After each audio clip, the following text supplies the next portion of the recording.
Que Dieu vous bénisse. Bonjour tout le monde. Alors, rapidement, nous allons prendre nos Bibles, s'il vous plaît. Nous allons lire plusieurs textes dans la Bible. Premièrement, nous allons lire dans Genèse chapitre 11, du verset 27 au verset 32.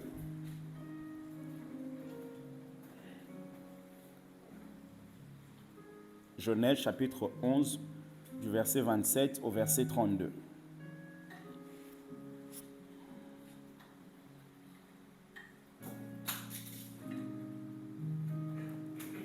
Je vous donne les textes, comme ça vous pouvez les noter, ensuite on va les lire. Genèse chapitre 11, du verset 27 au verset 32.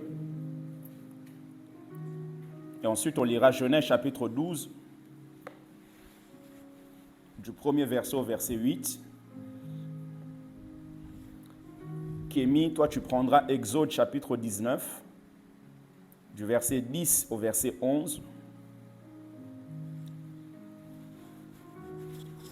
Et on va terminer avec 1 Thessaloniciens chapitre 4, du verset 16 au verset 18.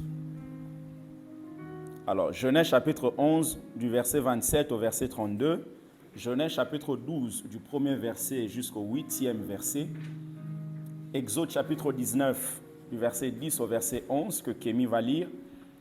Et ensuite, je vais terminer avec 1 Thessaloniciens chapitre 4, du verset 16 au verset 18.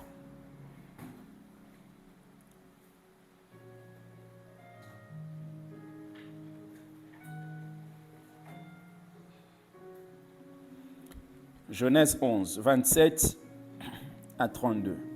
Voici la postérité de Térash. Térash engendra Abram, Nacor et Haran. Haran engendra Lot. Et Haran mourut en présence de Térash, son père, au pays de sa naissance, à Ur en Chaldée. Abram et Nacor prirent des femmes. Le nom de la femme d'Abram était Saraï. Et le nom de la femme de Nacor était Milka, fille d'Haran, père de Milka et père de Gisca. Saraï était stérile, elle n'avait point d'enfant. Térash prit Abram, son fils, et Lot, fils d'Haran, fils de son fils, et Saraï, sa belle-fille, femme d'Abram, son fils.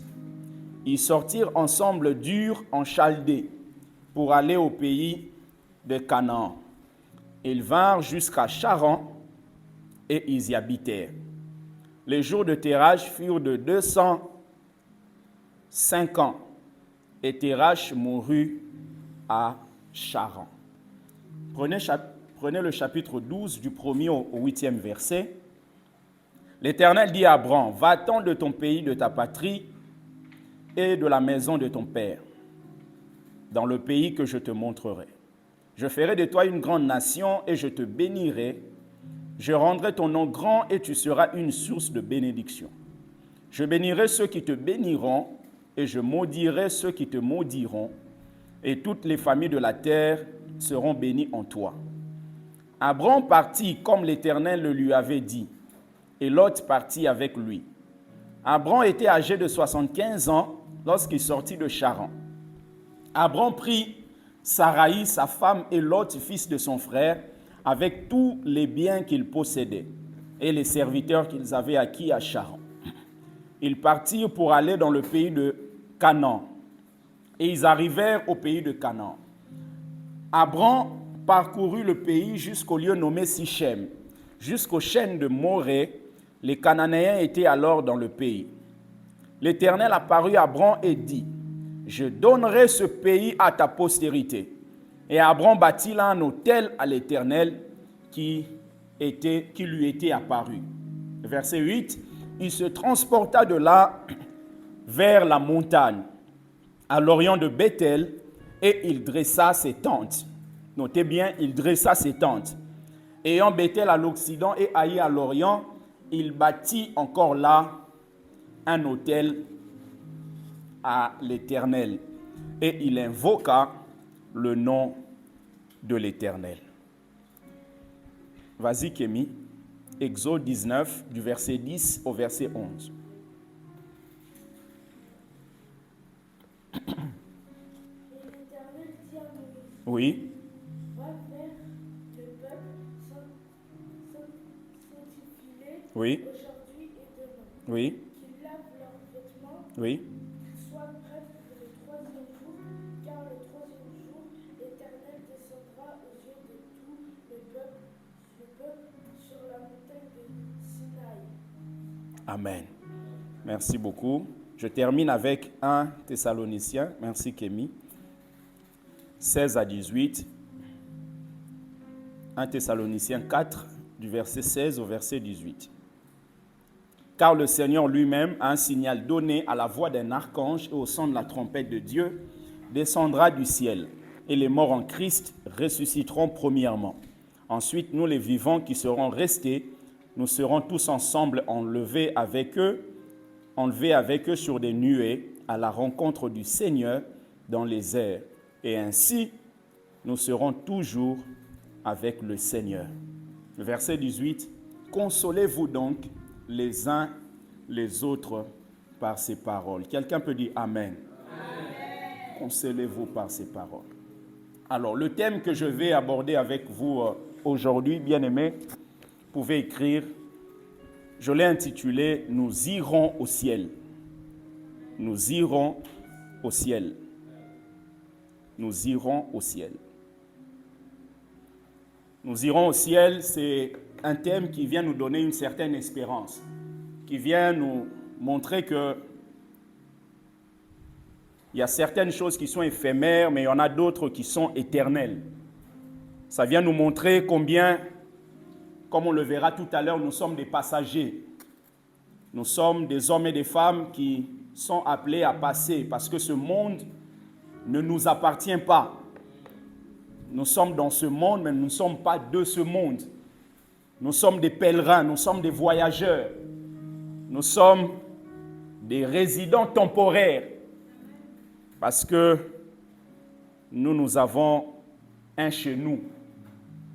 Un jour, la trompette va sonner et la Bible déclare les morts en Christ premièrement seront ressuscités. Et nous les vivants, nous serons changés, transformés. Nous monterons dans les airs afin de rencontrer celui qu'on a aimé, mais physiquement nous n'avons jamais vu. Celui en qui on a mis notre espoir, mais physiquement on ne l'a jamais vu. Celui qu'on a accepté dans nos cœurs. Malgré tout ce qui se passe dans ce monde, il est venu, il a imposé la paix dans nos cœurs. Et il nous fait comprendre qu'il reviendra afin de pouvoir nous chercher. J'aimerais te dire, bien-aimé, en croyant au Seigneur Jésus-Christ, tu finiras par aller au ciel. Tu finiras par aller au ciel en croyant en lui. Pour commencer le message, vous avez compris que le personnage qui est en train de pouvoir dominer les écrits qu'on a pu lire dans Genèse, c'est celui qu'on appelle Abraham. Vous connaissez Abraham, il s'appelait Abraham, son nom a été changé, maintenant il s'appelle, après on l'a appelé Abraham. Et lorsqu'on lit la Bible, on nous montre que cet homme était résident d'une ville qu'on appelle Ur en Chaldée. Il habitait là. C'est la ville probablement où il est né, où il s'est marié, où il a passé une grande partie, bien aimé, de sa vie d'adulte. Et lorsqu'on parle d'Ur en Chaldée, pour nous qui sommes au 21e siècle, il faut comprendre que c'est au sud de l'Irak.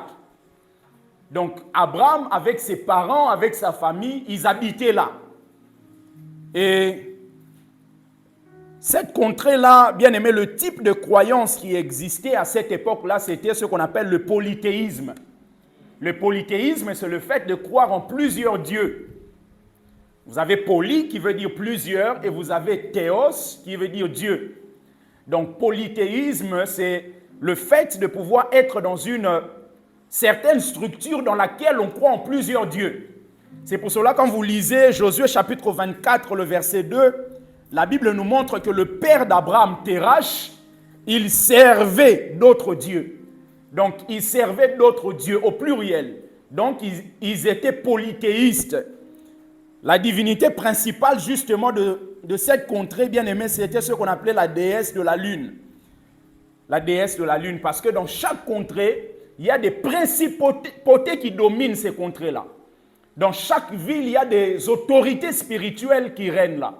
C'est pour cela, même lorsqu'on est dans une église comme ça, il faut comprendre que nous basons sur Montreuil. Nous ne faisons pas face simplement aux petits sorciers et tout ça. Nous faisons face, bien aimé, à ceux qui gouvernent des nations et ceux qui gouvernent des villes.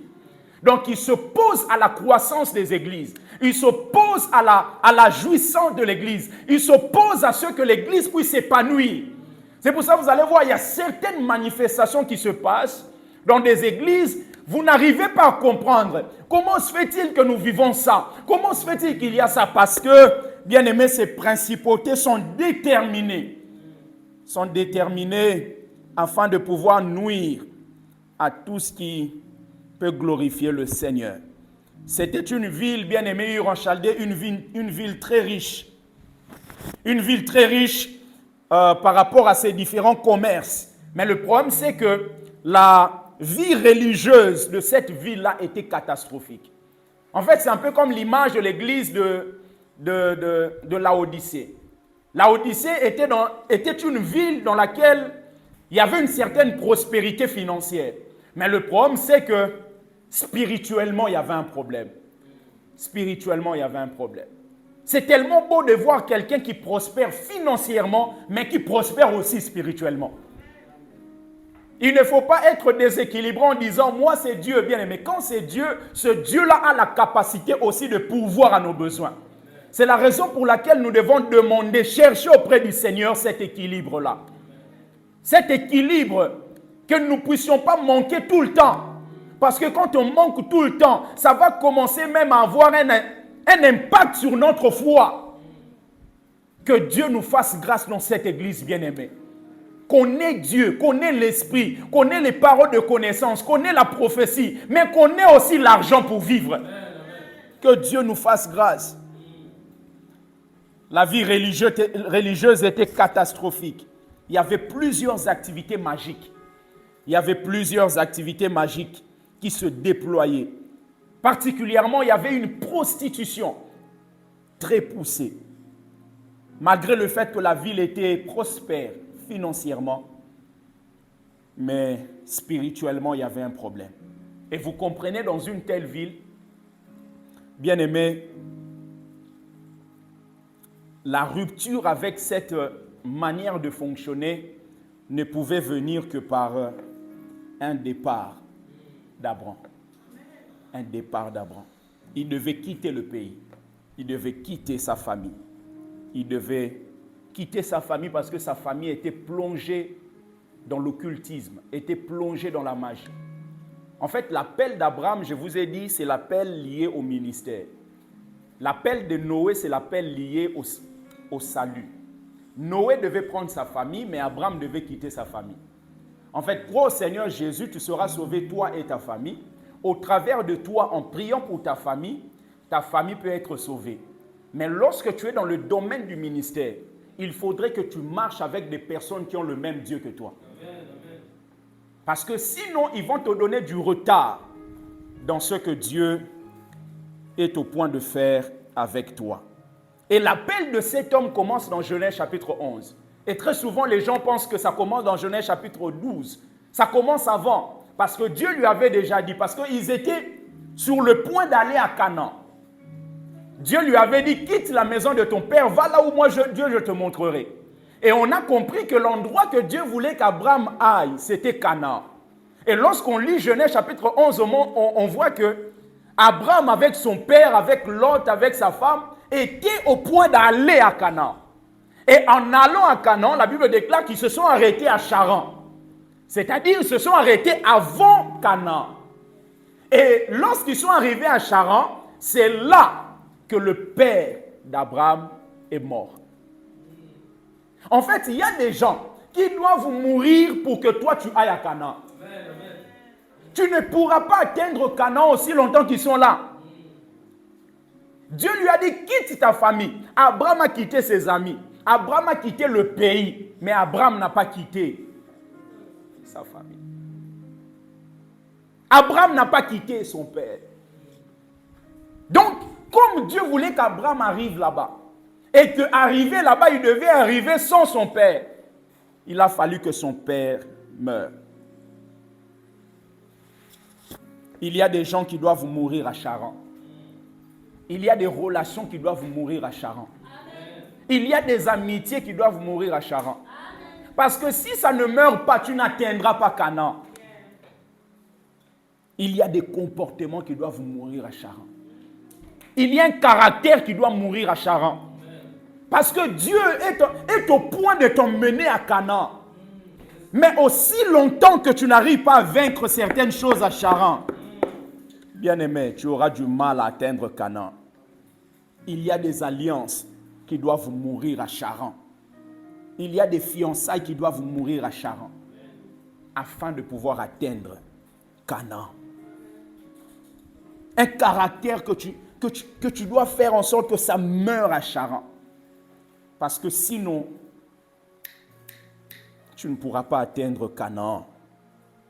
Et après la mort de Térach, le père d'Abraham, c'est là qu'un autre appel est venu dans la vie d'Abraham.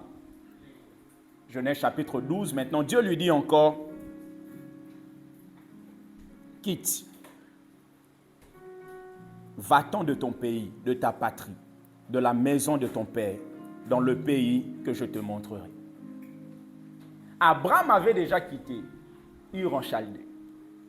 Il est parti, il est arrivé à Charan.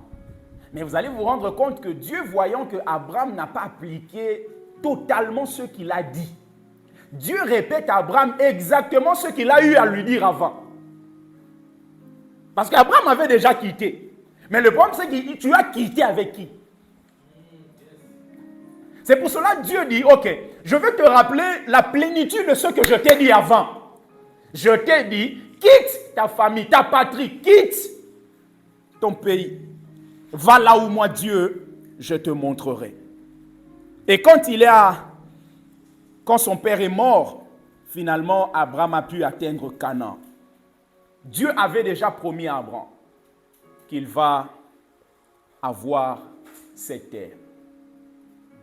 Et sa descendance, les descendants après lui vont posséder cette terre. Mais quand Abraham arrive, le problème c'est que Abraham n'arrive pas et possède directement la terre. Quand Abraham arrive comme un étranger. Abraham s'installe là, Abraham ne cherche même pas à acheter une maison. Abraham avait l'argent, il avait des biens, il avait des troupeaux qu'il a eu à acquérir à Charan. Mais Abraham, quand il arrive, la Bible déclare qu'Abraham va poser des tentes. Or, lorsqu'on parle des tentes, cela veut dire c'est une habitation éphémère. C'est une habitation temporaire. C'est une habitation qui peut passer un moment ou un autre. Donc, Abraham est en train de nous enseigner que malgré le fait que Dieu va vous emmener dans des Canaans, il faudrait que vous compreniez que vous êtes des passagers. Il a installé ses tentes. Il n'a pas possédé tout de suite. Pourquoi? Parce que dans la tête de Dieu, c'était que le péché de ceux qui étaient là n'était pas encore arrivé à son comble. Dieu n'est pas venu pour chasser un peuple et installer un autre peuple comme ça par hasard, non. Dieu les a chassés parce que le péché de ce peuple atteignait un niveau très élevé. Et comme le niveau n'était pas encore très élevé, Dieu dit, c'est pas maintenant que je te donnerai. C'est pour cela, bien-aimé, il faut être patient avec Dieu. Il y a certaines choses, tu arriveras dans un lieu, tu arriveras comme un simple salarié. Mais dans le plan de Dieu, c'est que toi, tu deviennes manager demain. Et quand tu arrives là, tu auras l'impression qu'il y a des gens qui vont te donner te faire la leçon, ici c'est comme ça, ici c'est comme ça. Mais les mêmes personnes qui te font des leçons, ce sont ces personnes-là que tu vas diriger demain. Abraham arrive, il pose les tentes. Il s'est dit non, on ne va pas être pressé. On ne va pas être pressé. Non seulement il pose ses tentes, la Bible nous montre qu'il a bâti un hôtel. Il a bâti un hôtel. La tente est en train de montrer la relation d'Abraham avec le monde. Et l'autel est en train de montrer la relation d'Abraham avec Dieu. Nous avons une relation à avoir avec les gens qui sont tout autour de nous. Et il y a une autre relation que nous devons avoir avec Dieu. C'est pour ça que vous allez voir la croix, il y a ce qui est horizontal, il y a ce qui est vertical. Il y a la relation avec Dieu et il y a la relation avec le prochain. Et vous allez voir même dans les commandements que Dieu a donnés, les deux plus grands commandements, c'est que tu aimeras l'Éternel, ton Dieu, de tout ton cœur, de toute ton âme, de toute ta pensée, de toute ta force, et tu aimeras aussi ton prochain comme toi-même. Parce que si les gens arrivent à aimer Dieu et à aimer leur prochain comme eux-mêmes, bien aimé, certaines choses vont s'effacer de ce monde. Il a bâti un autel. Et Abraham, en faisant des tentes, en mettant des tentes, il était en train de montrer combien il est passager. Il a compris que je suis passager, je passerai. Bien aimé, quelle que soit la richesse que Dieu peut nous donner, il faudrait que nous comprenions que nous sommes des passagers. Nous sommes des passagers. Il y a des gens qui ont eu avant nous. Il y en a d'autres qui auront après nous. Mais Dieu reste le même. Dieu reste le même. Il a habité sous des tentes. Et le verbe habiter là, c'est le même verbe utilisé pour parler de Jésus. Rappelez-vous dans Jean chapitre 1er, on nous parle de Jésus comme étant la parole qui s'est faite chair. La Bible déclare, elle a habité parmi nous, elle a tabernaclé parmi nous. D'une manière passagère, parce qu'à un moment, il est obligé d'aller afin de nous préparer une place. Et lorsqu'on parle même de la mort, bien aimé dans les Écritures, la mort du corps, le corps est symbolisé par la tente. Une tente. L'apôtre Paul dit dans 2 Corinthiens chapitre 5, le premier verset, nous savons en effet que si cette tente où nous habitons sur la terre est détruite, nous avons dans le ciel un édifice qui est l'ouvrage de Dieu, une demeure éternelle qui n'a pas été faite de main d'homme. Qui n'a pas été faite de main d'homme. La tente, bien aimé, évoque ce qui est éphémère, ce qui est temporaire. En allant au ciel, bien aimé, nous quitterons, bien aimé, ce corps temporaire et on revêtira un corps éternel. Un corps éternel. 1 Pierre chapitre 2, le verset 11. L'apôtre Pierre dit, bien aimé, je vous exhorte comme étrangers et voyageurs sur la terre. Comme étrangers et voyageurs. Comme étrangers. Quand vous voyagez, vous allez dans une nation. Bien aimé, vous n'allez pas pour faire ce que tout le monde fait. Vous n'allez pas arriver dans une nation et aller faire les démarches que tout le monde fait. Non. Quand vous allez, vous savez que c'est temporaire. Bien aimé, dans ce monde, nous sommes des voyageurs. Un jour, on passera. La version Semeur dit, mes chers amis, vous êtes dans ce monde comme des résidents temporaires. Des résidents temporaires. Des hôtes de passage. C'est pourquoi je vous le demande. Ne cédez pas au désir de l'homme livré à lui-même. Ils font la guerre à l'âme. Ne cédez pas. Pourquoi ne cédez pas? Parce que vous êtes des passagers. Un jour, on passera. Si nous prions, bien aimés, tôt ou tard, c'est pour que nous puissions aller rencontrer le Seigneur. Rencontrer celui qui nous a aimés. Et jusqu'à présent, physiquement, on ne l'a jamais vu. Bientôt, notre Seigneur reviendra nous chercher. C'est pour cela 1 Thessaloniciens dit, car le Seigneur lui-même a un signal donné à la voix d'un archange et au son de la trompette de Dieu, descendra du ciel. Et les morts en Christ ressusciteront premièrement. Premièrement. Ensuite, nous les vivants qui serons restés, nous serons tous ensemble enlevés avec eux sur des nuées, à la rencontre du Seigneur dans les airs. Et ainsi, nous serons toujours avec le Seigneur. Il dit, consolez-vous donc les uns les autres par ces paroles. Consolez-vous. Consolez-vous par ces paroles. Vous savez, les Thessaloniciens, l'apôtre Paul a joué un grand rôle pour pouvoir ramener l'évangile, bien aimé, dans cette ville de Thessalonique. Et lorsque l'apôtre Paul a quitté, suite à une certaine persécution, l'apôtre Paul a reçu une lettre que ces gens ont envoyée par le biais de Timothée. Et plusieurs avaient des inquiétudes. Pourquoi? Parce qu'ils venaient de croire au Seigneur Jésus, mais finalement, leurs proches décédaient. Ils se demandaient, mais comment se fait-il que je viens de croire au Seigneur avec ma mère et finalement ma mère décède? Où est partie ma mère? Les gens avaient des questions et se demandaient, mais comment ça se fait que ma mère vient de croire au Seigneur Jésus décède? L'apôtre Paul dit, ok, je vais vous répondre. Il dit d'ailleurs, ce sont eux qui vont vivre le surnaturel de ce temps-là en premier. Il dit, les morts en Christ, premièrement, seront ressuscités. Ils seront ressuscités. Et il veut leur donner une espérance.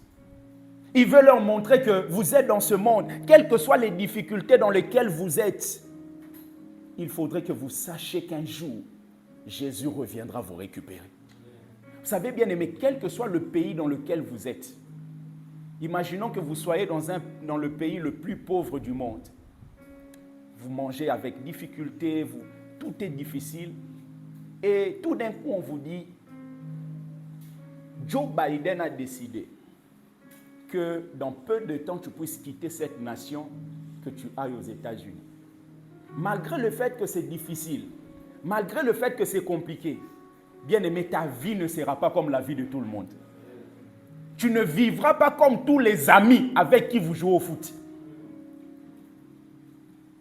Malgré le fait que tu peux manquer une baguette, mais toi, la parole de Joe Biden constitue une espérance en toi.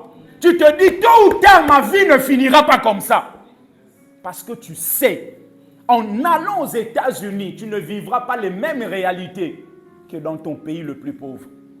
Bien aimé, je ne vous parle pas des États-Unis. Je ne vous parle pas de Joe Biden. Je vous parle de Jésus. Celui qui est mort, ressuscité le 3e jour. Il a dit, je reviendrai vous chercher. Je reviendrai. Il s'arrêtera dans les airs. Et la Bible dit, les morts en Christ, premièrement, seront ressuscités. Ils seront ressuscités avec quel corps? Avec un corps glorieux à l'image de ce que Jésus a eu après sa résurrection. Vous savez que Jésus, ressuscité en tant qu'homme, est toujours au ciel. Parce qu'il a été ressuscité et quand il est apparu pendant 40 jours aux disciples, il a montré même les doigts. C'est la raison pour laquelle la résurrection n'efface pas les traces des clous. Thomas ne croyait pas. Mais on peut comprendre, Thomas était un hébreu. Il ne peut pas croire comme ça bêtement. Et Thomas est un point de contact pour que nous ayons des éléments pour savoir qu'il est réellement ressuscité. Thomas dit non, si je ne vois pas des clous entre ses mains, je ne croirai pas. Et Jésus, quand il arrive, Thomas n'était pas là. Et 8 jours après, la Bible déclare qu'il est venu. Il a dit à Thomas, regarde. Thomas a dit, je crois mon Seigneur, mon Dieu. Un hébreu qui appelle Jésus, mon Dieu. Écoutez bien, il ne dit pas juste Jésus. Il dit, mon Seigneur, mon Dieu. Kurios, ça dit que tu es celui qui est éternel. Il n'y a que la révélation qui peut faire que quelqu'un reconnaisse la divinité de Christ.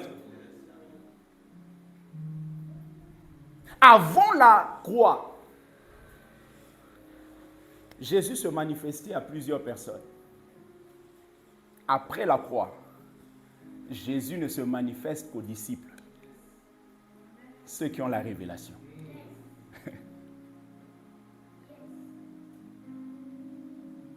Ceux qui ont la révélation. Il y a quelque chose qui se passe. Il dit, consolez-vous par ces paroles. Peut-être aujourd'hui c'est difficile, bien-aimé. Mais j'aimerais te dire, ce qu'il a dit, ça s'accomplira. Ça s'accomplira. L'apôtre Paul dit, si seulement dans des choses éphémères que nous espérons, nous sommes les plus malheureux du monde. Parce que si nous sommes en Christ, c'est parce que nous savons qu'un jour, il va venir nous récupérer. Il viendra. Et il dit, dans 1 Jean chapitre 3, le verset 2 et 3, le verset 3, la Bible dit, « Quiconque a cette espérance en lui se purifie, comme lui-même est pur. » Se purifie. Quiconque a cette espérance. Une fille qui sait que on viendra m'épouser dans 1 semaine, dans 2 semaines, a une certaine manière de vivre. La promesse nous emmène à avoir une certaine manière de vivre. C'est parce qu'on croit en cette promesse-là que nous pouvons vivre d'une certaine manière. Un garçon, son père va lui dire, sois déjà prêt, parce qu'une fois que j'arrive, je sonne, tu sortiras, on va aller à la fête. Juste la parole du papa. Si l'enfant croit en ça, l'enfant ne sera pas en train de pouvoir jouer tout nu et tout ça. Non, il va garder ses habits parce qu'il sait que quand papa sonne, directement on part. La Bible dit, consolez-vous par ces paroles. Et maintenant la Bible dit, celui qui a cette espérance se purifie. Parce que la purification fait partie de la sanctification. En fait, la sanctification est composée de 2 notions. La première notion, c'est la pureté. Et la deuxième notion, c'est le fait d'être séparé, mis à part. C'est pour cela qu'il y a 2 mots grecs. Il y a le premier mot qu'on appelle H-O-S-I-O-S, osios, en grec, qui veut dire la pureté, être pur. Et il y a agios en grec qui veut dire le fait d'être séparé. Regardez Joseph. Joseph, quand il refuse de coucher avec la femme de Potiphar, Joseph est pur. Mais Joseph n'applique pas la sanctification dans la totalité. Parce que la sanctification exige à ce que tu refuses, tu dises non, tu gardes la pureté, mais que tu te sépares pour que cela ne puisse pas te faire tomber demain. C'est la raison pour laquelle plusieurs d'entre nous, nous appliquons la pureté, mais comme nous ne nous séparons pas, nous finissons par tomber dedans. Il dit, celui qui a cette espérance se purifie. C'est pour cela le livre d'Exode, qu'on a lu Exode chapitre 19, le verset 10 et 11. La Bible dit, l'Éternel dit à Moïse, va vers le peuple, sanctifie-les, aujourd'hui et demain. Pourquoi? Parce que le 3e jour, l'Éternel descendra. Or, quand vous lisez les textes de Pierre, Pierre nous montre qu'un jour est comme 1000 ans. 1000 ans sont comme un jour. Donc, il dit sanctifie-les aujourd'hui et demain. Or, depuis que Jésus est né, à peu près vers l'an 28, 29, jusqu'à aujourd'hui, si nous comptabilisons, nous pouvons comprendre que nous n'avons pas encore consommé 2 jours dans la totalité. Nous sommes dans le 2e jour. Pourquoi? Parce que le 3e jour, l'Éternel va descendre. Il va descendre. Il dit sanctifie-les. Qu'ils ne soient pas seulement purs, mais qu'ils soient mis à part. Toute leur vie soit mise à part. C'est pour cela le livre de Romains, le Romain dit, offrez vos corps à Dieu, offrez vos corps. Quand tu offres, ça veut dire ton corps est devenu quelque chose de mis à part. La sanctification. Qu'il soit prêt pour le 3e jour. Il ne dit pas qu'il se prépare, qu'il soit prêt parce que le 3e jour arrive. Qu'il soit prêt. Mais quand Jésus s'arrêtera dans le désert, on ne dira pas, oh non, donne-moi un peu de temps. Non, ça se passera tellement rapidement qu'il faut que notre foi soit ferme. Ferme. Qu'il soit prêt. Son retour est proche. Bien-aimé, ce temps-ci, le temps pour nous de nous sanctifier, de laver nos vêtements. 2 Corinthiens chapitre 7, le premier verset. 2 Corinthiens 7, le premier verset, l'apôtre Paul dit « Ayant donc de telles promesses, bien-aimés, purifions-nous de toute souillure de la chair. » Purifions-nous. Paul ne dit pas que quelqu'un d'autre va vous purifier, va vous laver. Il dit c'est à vous de le faire. C'est à vous. Je vous ai parlé de 2 types de sanctification. Il y a la sanctification de position. Le fait de recevoir Jésus-Christ, vous devenez saint. Vous n'avez fourni aucun effort, rien, juste en croyant. Il vous impute sa sainteté. Mais il y a un deuxième type, c'est la sanctification de comportement. J'ai expliqué ça en prenant l'exemple d'une femme et d'un homme. Bien aimé, quand vous êtes marié à quelqu'un, le jour où M. le maire a déclaré que vous êtes mari-femme, la famille a accepté, l'église vous a béni, bien aimé, vous êtes devenu mari-femme. Vous êtes devenu ce couple-là, femme-homme. C'est-à-dire que la femme n'a rien à faire de plus pour être plus femme. N'a rien à faire de plus. Même si c'est une femme qui insulte son mari, elle garde quand même la position de femme. Est-ce que quelqu'un comprend? Même si l'homme est un coureur de jupons, il est toujours le mari. C'est-à-dire la position qu'il a, c'est la position de mari. Mais le problème, c'est qu'on ne peut pas s'arrêter seulement à la position. Il faut que le comportement suive et soit en accord avec la position. Pourquoi il y a des divorces? Parce que le comportement n'est pas en accord avec la position. Tu dis que tu es mon mari, mais tu as construit 3 bâtiments au Sénégal. Ça, c'est le comportement qui n'est pas en accord avec la position de mari. Ce n'est pas en accord.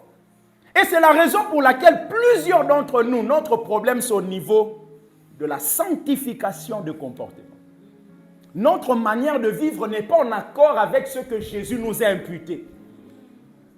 C'est pour ça qu'on a des problèmes.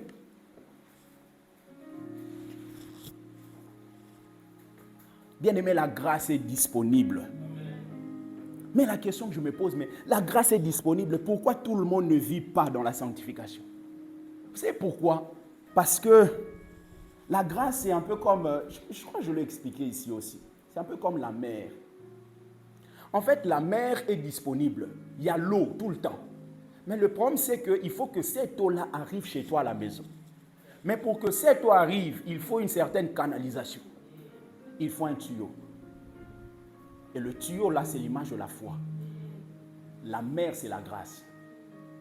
Maintenant, il faut que toi, qui arrives à réceptionner l'eau, tu puisses veiller à ce que ton tuyau soit en bonne forme. Parce que sinon, il y aura des trous. Et s'il y a des trous, malgré le fait que la grâce est là, d'une manière colossale, mais ça ne viendra pas chez toi.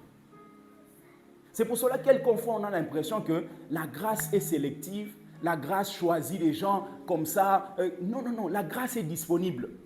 Le problème, c'est que notre tuyau, notre canalisation a des problèmes.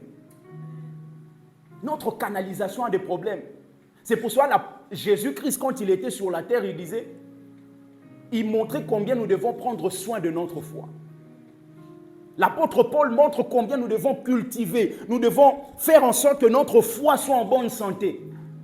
Entretenez-vous par des psaumes, par des hymnes, par des cantiques spirituels. Chantons à Dieu. C'est-à-dire que toutes ces choses-là, ça vous permet de bâtir votre foi. Lorsque nous venons le dimanche, ce n'est pas juste parce que le dimanche on doit prier. Non. Dieu sait, du lundi au samedi, nous avons des défis. Et ces défis-là ont besoin de la grâce. Oh, la grâce a besoin de la canalisation pour que ça arrive chez nous. Et la foi vient de ce qu'on entend. Et ce qu'on entend vient de la parole de Christ. Donc, chaque dimanche, lorsqu'on écoute la parole de Christ, nous entretenons notre canalisation. Et ça permet à ce que la grâce soit palpable dans nos vies. Bien-aimés, vous ne serez jamais victorieux aussi longtemps que vous continuerez à ignorer la grâce de Dieu. La grâce de Dieu. ce n'est pas juste une faveur imméritée, c'est une puissance de Dieu.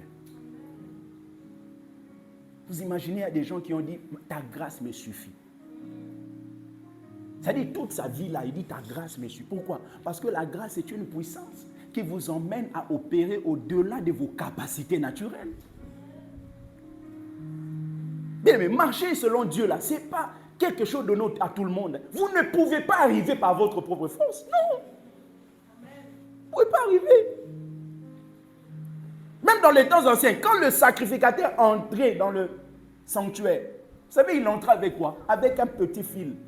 Parce qu'on se disait, malgré le fait qu'il est sacrificateur, c'est possible que quelque chose se passe là-bas, que son truc ne soit pas accepté et qu'il meure.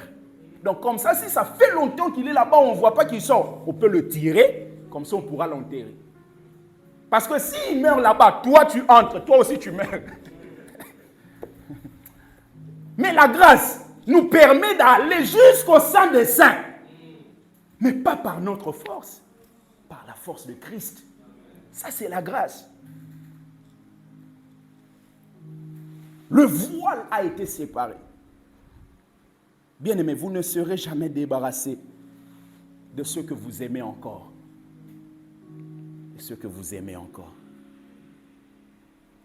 Les actions que nous pouvons poser changent parce que nos affections ont été changées. C'est parce que je n'affectionne plus une chose que je ne le ferai plus. Nous tombons toujours sur les mêmes choses parce que nous affectionnons encore la chose. Nous aimons encore ça. Je vous donne toujours l'exemple. Si on vient ici, on met du cannabis ici, personne ne va boire. Parce qu'on n'affectionne pas ça. Mais si on met quelque chose que nous tous nous aimons, facilement, la tentation devient palpable. C'est pour ça que vous allez voir quelques personnes vivent une certaine vie de sanctification parce qu'ils ne sont pas en contact avec des choses qu'elles aiment. Vous savez, quelqu'un peut dire, moi je ne tombe pas avec des femmes parce qu'il n'a pas encore d'argent, il n'a pas encore suffisamment de crème pour qu'il soit quand même assez présentable. Parce qu'il y a certains péchés qui exigent l'argent. Oui, oui. Et le jour où il aura, c'est là que vous vous rendrez compte que c'était en lui. Mais les conditions n'étaient pas encore réunies. C'est pas encore réuni.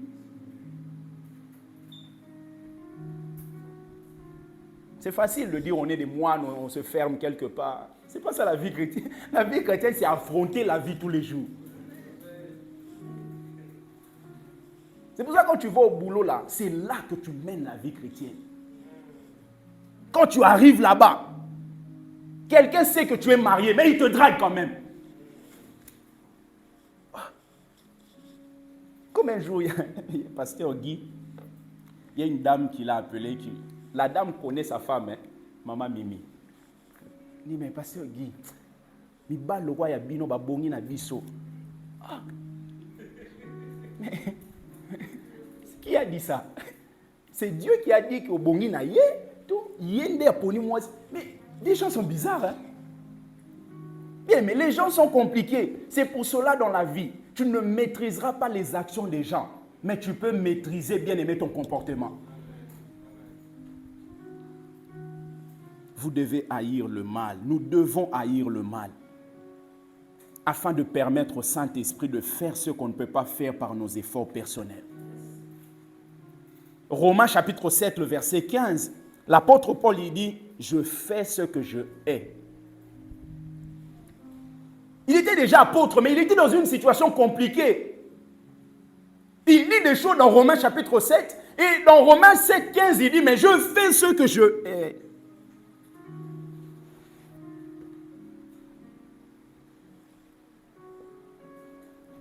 Bien qu'il était dans une situation difficile, compliquée, mais l'apôtre Paul était sur la bonne voie. Parce que la délivrance vient quand vous commencez à haïr le mal. Vous pouvez haïr le mal sans avoir la force de laisser le mal. En fait, haïr le mal vous permet de donner au Saint-Esprit la possibilité de vous aider afin que vous sortiez victorieux de cette situation. Mais si vous aimez encore, le Saint-Esprit ne viendra pas contrarier vos affections. Il dit, je fais ce que je hais. C'est-à-dire, malgré le fait que je n'aime pas ça, mais il y a comme une force qui m'emmène à le faire. Je suis déterminé dans mon cœur de ne pas vivre de cette manière. Mais le Saint, comme s'il y a une force du monde qui... C'est en ce moment-là que tu peux crier à Dieu, misérable que je suis. Et c'est là que le Saint-Esprit arrive. Et il t'aide. Il t'aide. Un jour, on est parti avec le pasteur Guy aider une sœur vers Bretigny. On arrive là-bas, la sœur avait un enfant, mais l'enfant atteignait les 3 ans. On lui a dit que comme l'enfant atteint les 3 ans, il faut un autre enfant pour que, apparemment, la CAF ne s'arrête pas, quelque chose comme ça. Elle n'était pas mariée. Finalement, quand on est arrivé, on avait compris que la sœur avait besoin d'une certaine parole d'encouragement. Et comme elle voulait aussi qu'on aille chez elle pour prier et tout ça, nous sommes partis. Quand on est arrivé, on a parlé avec la sœur. En parlant avec la sœur a pleuré. Et quand on a fini, la sœur nous a dit, pasteur, en tout cas, merci d'être venu et tout. Mais je vous dis, 2 semaines après, malgré le fait qu'on a parlé comme ça, la sœur est tombée enceinte. La sœur est tombée enceinte. Vous savez pourquoi? Parce que malgré le fait qu'on lui a parlé, qu'on lui a dit, elle l'aimait encore, ce qu'elle a eu à faire. Quand vous aimez encore le mal que Dieu vous interdit, vous voyez le bon dans ce que Dieu vous interdit, comme on a vu. La femme vit que l'arbre était bon à manger. Dieu l'avait interdit, mais elle voit le bon dans ce que Dieu a interdit. Vous ne pourrez pas tenir longtemps. Tenir longtemps. Je me rappelle le jour où j'ai appris ça, limite les larmes coulaient. J'ai dit, mais Seigneur, qu'est-ce qu'on doit faire? Qu'est-ce qu'on doit faire? Et c'est à partir de là que ce texte de Romains, j'ai eu un éclairement par rapport à ça. Il m'a dit, le secret, c'est que tu dois commencer à haïr avant de pouvoir être débarrassé. Vous n'avez jamais vu que Jésus dit, celui qui veut me suivre doit renoncer? Mais il va renoncer par quelle force? Il n'y a pas de force. Qui a la force de pouvoir renoncer au mal qu'il y a au 21e siècle? Personne. Mais le fait de dire non, vous permettez au Saint-Esprit, vous donnez la force de pouvoir repousser ça loin de vous. C'est le secret. C'est pour ça que vous allez voir, pour terminer, Naomi est arrivée dans cette ville des Moabites. Avec son mari, avec ses enfants, et ses enfants ont eu des femmes. Le monsieur est décédé, les enfants sont décédés, Naomi est restée avec Ruth et Orpa. Alors, comprenez toujours que Moabites sont des gens qui viennent de Moab. Et Moab, c'est l'un des fils qui est venu de la relation entre Lot et ses enfants. Donc, il y a eu le premier, l'aîné, qui a eu un enfant avec Lot, parce qu'il voyait que leur papa était en train d'avancer en âge et qu'il n'y avait pas de garçon. Il fallait que le nom du père ne soit pas ôté en Israël. Donc, ils se sont dit, ayons un enfant avec notre papa, comme ça, on donnera ce nom-là de notre papa pour que il sera comme l'héritier de notre père. Et finalement, quand elles sont parties, le premier a eu un enfant, la deuxième aussi. Le premier, on l'a donné le nom de Moab. Deuxième, on l'a donné le nom de Ben-Ami. Le premier, Moab, c'est le père de Moabites. Deuxième, c'est le père des Ammonites.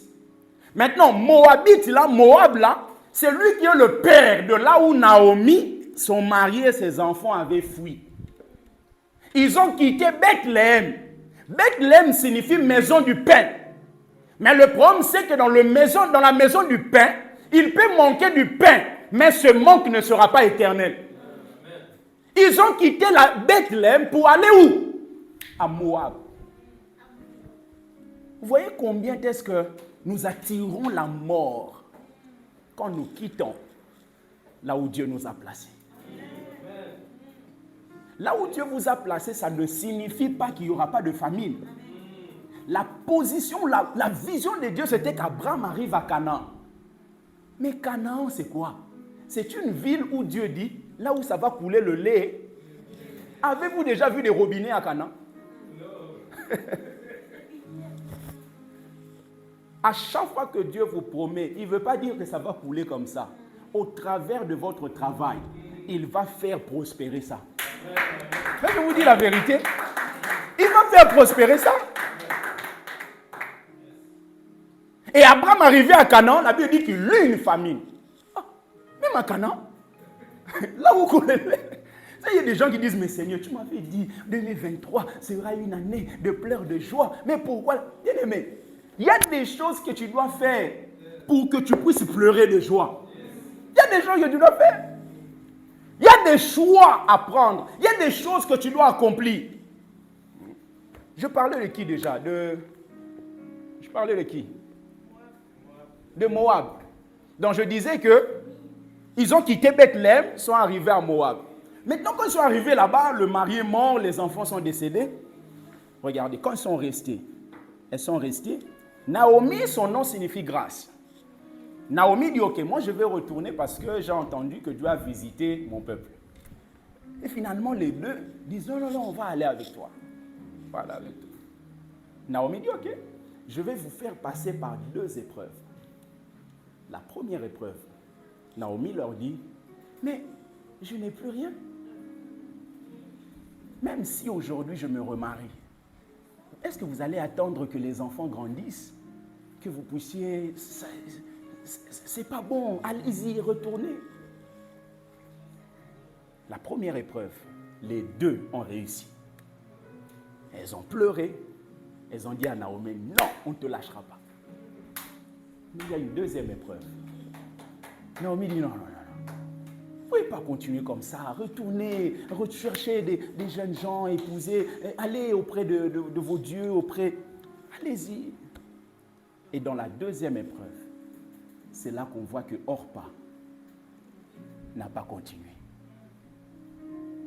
Et la Bible déclare que lorsque Naomi leur fait passer par cette deuxième épreuve, les deux ont pleuré.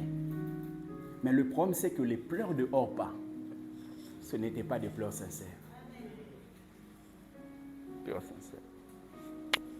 Et la Bible déclare que Orpa, après avoir pleuré, baisa sa belle-mère et retourna vers ses dieux. Tu as eu à pleurer. Tu as eu à réussir la première épreuve. Mais vous comprendrez que dès le début, Orpa, son cœur, était toujours à Moab.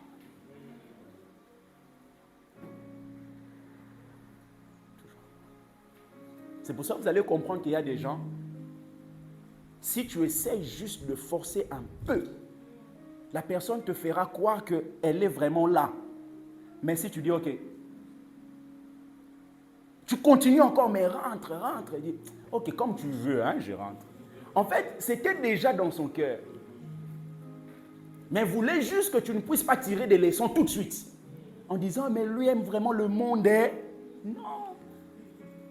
Veux juste te donner l'impression que non, il n'aime pas ça. Mais au fur et à mesure, on avance et réalise, non, moi, ma vie, c'est là-bas. Bien aimé, pourquoi est-ce que tu quitteras Naomi pour aller à Moab? Moab, c'est la mort. Moab, c'est le monde. Moab, il n'y a pas Dieu. Moab, il y a des faux dieux. Est-ce qu'il y a quelqu'un ce matin qui pourra dire, je dis non à Moab? Dieu m'a déjà fait grâce de rencontrer Naomi qui est la grâce. Et Naomi me propose d'aller. Pourquoi est-ce que je vais retourner à Moab? Est-ce qu'on peut incliner nos têtes dans la prière?